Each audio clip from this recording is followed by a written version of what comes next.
adobe illustrator মাধ্যমে আমরা আজকে টাইপোগ্রাফি আমরা টি-শার্ট ডিজাইনটি তৈরি করা শিখব। তো এই ডিজাইনটি শেখার জন্য অবশ্যই শুরু থেকে শেষ পর্যন্ত দেখবেন এবং চ্যানেলে নতুন এসে থাকলে সাবস্ক্রাইব করে সাথে থাকবেন। তো প্রথমে হচ্ছে আমাদেরকে এইখানে যে আমরা ফন্টটা ব্যবহার করেছি, দুইটা ফন্ট, একটা ফন্ট হচ্ছে এটা এবং আরেকটা ফন্ট হচ্ছে এটা। তো আপনাদের এই কম্পিউটারে এই দুইটা ফন্ট না থাকলে অবশ্যই ডাউনলোড করে নেবেন অ্যান্ড দেন ইনস্টল করে নেবেন। প্রথমে হচ্ছে আমরা টি-শার্টের জন্য একটা সাইজ নিয়ে নিই। সাইজের জন্য আমরা এখান থেকে রাইট বাটন ক্লিক করে রেক্ট্যাঙ্গেল টুলে গেলাম। এরপর আমরা এই ফাঁকা জায়গায় মাউসের লেফট বাটনটাকে ক্লিক করব। তারপরে এখান থেকে আমরা ওয়াইডে নিব হচ্ছে 12 ইঞ্চি এবং হাইটে নিব হচ্ছে আমরা 16 ইঞ্চি। তারপর আমি ওকে করে দিব। এরপর এখান থেকে আমাদের এই যে শেপটা রয়েছে এটা হচ্ছে আমাদের টি-শার্টের সাইজ। তো আমি এখান থেকে এটাকে ব্ল্যাক কালার করে নিই। আমি এটাকে ফিল কালার দিয়ে স্ট্রোকটাকে আমি অফ করে রাখবো। ওকে, এবার এখানে যে আমাদের শেপটা রয়েছে এই শেপটাকে হচ্ছে কিবোর্ড থেকে Ctrl+2 প্রেস করলে আমাদের এটা এই আর্টবোর্ডের সাথে ফিক্সড হয়ে যাবে। অবশ্যই লক করে নেবেন। তো এরপর হচ্ছে আমাদের এখানে যেহেতু আমরা টাইপোগ্রাফি ফন্টটা তৈরি করেছি সেক্ষেত্রে আমাদের এই লেখাগুলি লিখতে হবে। তো প্রথমে আমি টাইপ টুলের মধ্যে লিখে নিচ্ছি। আমি এই ফন্টটাকে একটু বড় করে নিই। আমি অবশ্যই সবগুলি বড় হাতে নিব। AWE, তারপর ইন্টার দিয়ে SO, তারপর ME। তো এখানে আমরা এই যে লেখাগুলি আছে এগুলি কিন্তু লিখে নিলাম। এবার এখানে যে লেখাগুলি লিখে নিলাম এগুলির ফন্ট পরিবর্তন করার আগে আমি টাইপ টুলের মাধ্যমে এই প্রথমে এটাকে সিলেক্ট করে কিবোর্ড থেকে Ctrl+X প্রেস করব। Ctrl+X প্রেস করার পর আমি হচ্ছে Ctrl+V দিয়ে এখানে পেস্ট করলাম। তারপর একইভাবে আমরা আবারও এটাকে সিলেক্ট করে Ctrl+X দিয়ে কপি, তারপর Ctrl+V দিয়ে পেস্ট। আমি এটাকে আবার কপি করে নিচ্ছি, Ctrl+X দিয়ে কাট করলাম, তারপর আমি Ctrl+V দিয়ে পেস্ট করে দিই। ওকে, তো এবার হচ্ছে এদিকে আমাদের তিনটা লেখা কিন্তু আলাদা আলাদা হয়ে গেল। এবার আমরা প্রথমে যে ফন্টটাকে আমরা লিখেছিলাম এই ফন্টটাকে আমরা এখানে এটাকে সিলেক্ট করব। আমি একটু বড় করে নিই। এটাকে আমরা সিলেক্ট করে এখানে যে লেখাটা আছে জাস্ট এটা আপনি কিবোর্ডের মাধ্যমে টাইপ করে দেবেন। BBAUH, এই যে আমাদের ফন্টটা চলে আসছে। আমি যদি এটাকে সিলেক্ট করি দেখেন এখানে যে লেখাটা আছে এই লেখাটা কিন্তু এখানে চলে আসছে। আমি আরেকটু বড় করে নিলাম। তারপর এই দুইটা ফন্টকে একসাথে সিলেক্ট করে এখন আমরা এই ফন্টটাকে দিব। তো এটার জন্য প্রথমে আমি সিলেক্ট করে তারপর এখানটায় ক্লিক করে তারপর HAETT আমাদের ফন্ট চলে আসছে। আমি এটাকে সিলেক্ট করে দিলাম। ওকে, তো এখন আমাদের এখানে ফন্টের কাজ কিন্তু শেষ। এবার আমি দুইটাকে ধরে একটু বড় করে নিই। তারপর ধরেন এখান থেকে আমি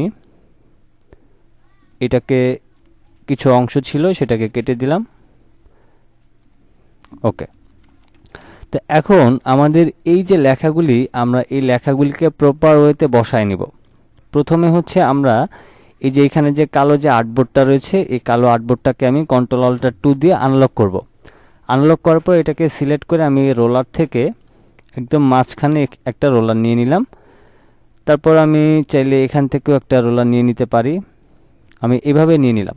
এখন এই যে আমাদের এই যে ওয়ার্ডটা আছে আমরা এটাকে উপরের দিকে তুলে একদম মাঝখানে রাখছি।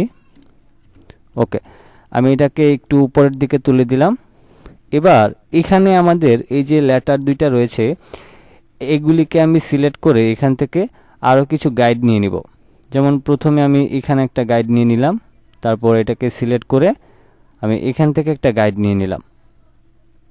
ওকে, এবার এই যে শোটা আছে আমি এটাকে আমার প্রয়োজন অনুযায়ী বড় করে আমি এটাকে এখানে বসিয়ে দিলাম। কালারটা আমি পরিবর্তন করে দিই এবং এখান থেকে আমি এটাকে একটু বড় করে নিব।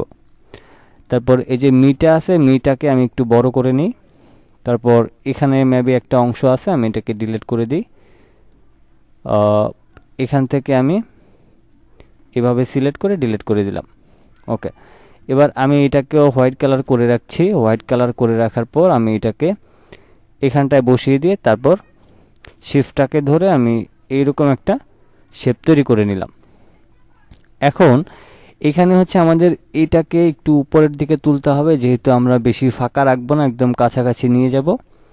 তারপর মিটাকেও একদম কাছাকাছি নিয়ে যাইতেছি।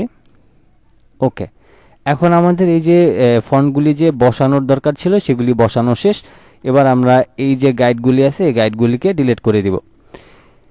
তো গাইডগুলিকে ডিলিট করে দেওয়ার পর এখন এই কালো অংশটাকে Ctrl+2 দিয়ে আবারও লক করে নিলাম এবং এই সম্পূর্ণ লেখাগুলিকে ধরে আমি অল্টার এবং শিফটটাকে ধরে ছোট করব। তারপর আমি এটাকে মাঝখানে রাখব। আমি এটাকে আরেকটু নিচের দিকে নিয়ে প্রয়োজনে আরেকটু বড় করে নিই। ওকে, তারপর যদি আপনার মনে হয় যে এগুলি দুই সাইড থেকে আরেকটু চাপায় নেবেন এইভাবে করে, তাও করতে পারেন। আপনি আপনার মতো করে সুন্দর করে সাজায় নেবেন। আচ্ছা, এবার হচ্ছে এখানে যে লেখাগুলি রয়েছে এই সবগুলিকে একসাথে ধরে রাইট বাটন ক্লিক করে আপনি ক্রিয়েট আউটলাইন করবেন। ক্রিয়েট আউটলাইন করলে এটা ফন্ট থেকে এটা একটা শেপ আকারে তৈরি হবে। এবার হচ্ছে আমরা এখানে এই যে মাঝখান দিয়ে যে কেটেছি এগুলিকে কিভাবে কাটলাম সেটা আমরা এখন শিখব। তো প্রথমে হচ্ছে আমরা একটু জুম করে নিই। জুম করার পর আমরা এখান থেকে যাব লাইন সেগমেন্ট টুলে। লাইন সেগমেন্ট টুলে আমরা একটা কালার দিয়ে দিচ্ছি। আমি ধরেন এখান থেকে রেড কালারটা দিয়ে স্ট্রোকটাকে আমি 5 করে নিলাম। তো 5 করে নেওয়ার পর এখন এখানে হচ্ছে আমরা এই কর্নার থেকে শুরু করে আমরা এই কর্নার পর্যন্ত একটা শেপ নিয়ে নিব। আমি এতটুকু নিয়ে নিলাম। তারপর হচ্ছে এটাকে আরেকটু বড় করে দিই। তারপর এটার স্ট্রোকটাকে আমি একটু বাড়িয়ে দিব। আমি ধরেন এখান থেকে 12 করে নিলাম। ঠিক আছে, তো এখানে হচ্ছে আপনাকে একদম প্রপার ওয়েতে কিন্তু কাটতে হবে। যদি আপনি প্রপার ওয়েতে কাটতে পারেন তাহলে আপনার জন্য সুবিধা হবে। এরপর হচ্ছে আমরা আবারও এখান থেকে লাইন সেগমেন্ট টুলে যাব। এবার এই যে এটার এখান থেকে এখান থেকে শুরু করে আমি একটু বড় করে নিই যাতে কাটতে সুবিধা হয়। আমি এখান থেকে শুরু করে সরাসরি আমি এই পর্যায়ে একটা লাইন সেগমেন্ট নিয়ে নিলাম। তারপর হচ্ছে আমি এখান থেকে সরাসরি এই পর্যন্ত আমি একটা লাইন সেগমেন্ট টুল নিয়ে নিব। তারপর হচ্ছে আমি এখান থেকে শুরু করে আমি এই পর্যন্ত একটা নিয়ে নিলাম। আমি একটু এখানে রাখলাম। তারপর হচ্ছে আমি এখান থেকে সরাসরি এই পর্যন্ত নিয়ে নিব। তো ঠিক আপনি এইরকম একটা শেপ নিয়ে নেবেন। এরপর হচ্ছে আপনার এই যে রেড কালারের যেই লাইনগুলি রয়েছে এই লাইনগুলিকে প্রত্যেকটাকে আপনি সিলেক্ট করবেন। সিলেক্ট করার পর আমার মনে হচ্ছে এগুলিকে আরেকটু মোটা করা দরকার। আমি এখান থেকে 15 করে নিয়ে তারপর অবজেক্ট থেকে এক্সপান্ডে যাব। যেহেতু এগুলি স্টক কালার রয়েছে আমরা এক্সপান্ড করে দিলে এগুলি ফিল হিসেবে তৈরি হয়ে যাবে। তো আমাদের এবার কাজ শেষ। এখন সম্পূর্ণটাকে সিলেক্ট করে আমাদের এখানে একটু কাটাকাটি করতে হবে। এই জন্য আমরা শেপ বিল্ডার টুলে যাব এবং সম্পূর্ণ ডিজাইনটাকে আমরা জুম করব। জুম করে প্রথমে হচ্ছে অল্টার ধরে মাউসের লেফট বাটনটা ক্লিক করে এই রেড কালারের অংশগুলি প্রত্যেকটা অংশ আমরা কেটে দেব। তারপর আমি এখান থেকে এই অংশটাকে কেটে দিচ্ছি। প্রত্যেকটা রেডের অংশ আমাদের কেটে ফেলতে হবে। আমি এখান থেকে এটাকে কেটে দিলাম, তারপর এটাকে কেটে দিলাম। তারপর হচ্ছে অবশ্যই অল্টার ধরে মাউসের লেফট বাটনটা ক্লিক করবেন, তাইলে আমাদের রেড কালারের অংশগুলি মাইনাস হয়ে যাবে। তারপর হচ্ছে আমি আবারও অল্টার ধরে এই অংশগুলিকে কেটে দিতেছি। খুবই ইজি একটা টাইপোগ্রাফি ডিজাইন, আপনি জাস্ট সহজে করতে পারবেন। আমি এখান থেকে এগুলিকে এখন ডিলিট করে দিচ্ছি। এগুলিকে ডিলিট করে দিলাম। তারপর এটা ওকে। এবার হচ্ছে আমাদের এই ডিজাইনের বেশ কিছু জায়গায় রেড কিছু অংশ রয়ে গিয়েছে। যেমন এই অংশটাকে সিলেক্ট করে ডিলিট করলাম, তারপর এটাকে সিলেক্ট করে ডিলিট। তারপর হচ্ছে আমাদের এখানে বেশ কিছু জায়গায় আমাদের রেডের কিছু অংশ রয়েছে, আমরা এগুলিকে সিলেক্ট করে ডিলিট করে দিব।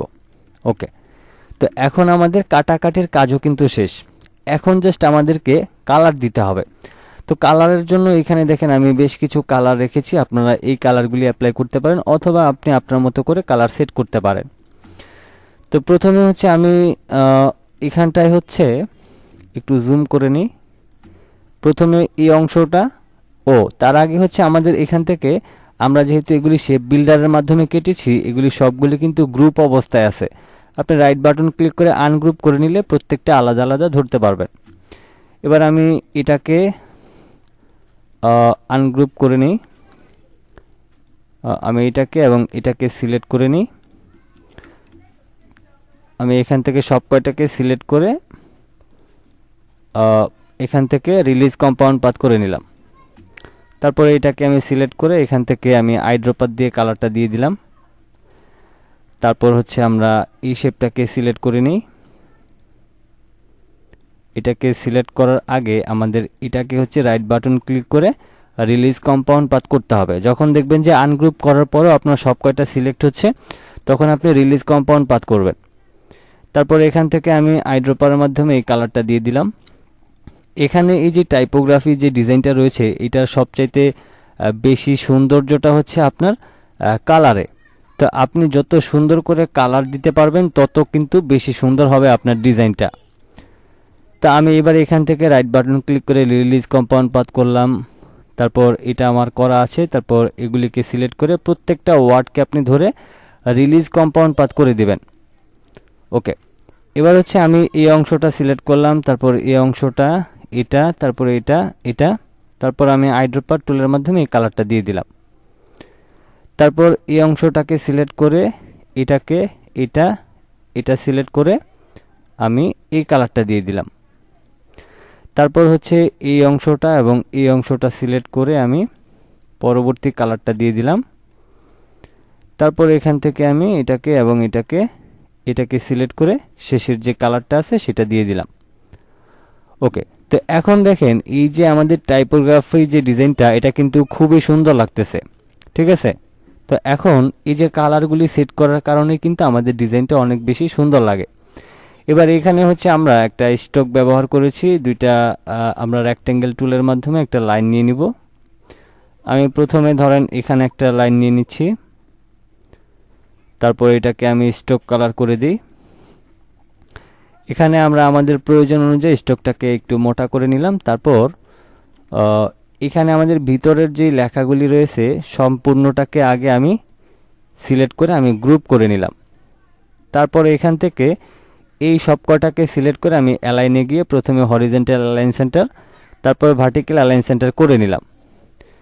এরপর হচ্ছে এইটাকে আমি আরেকটু ছোট করে দিই, কাছাকাছি নিয়ে আসতেছি।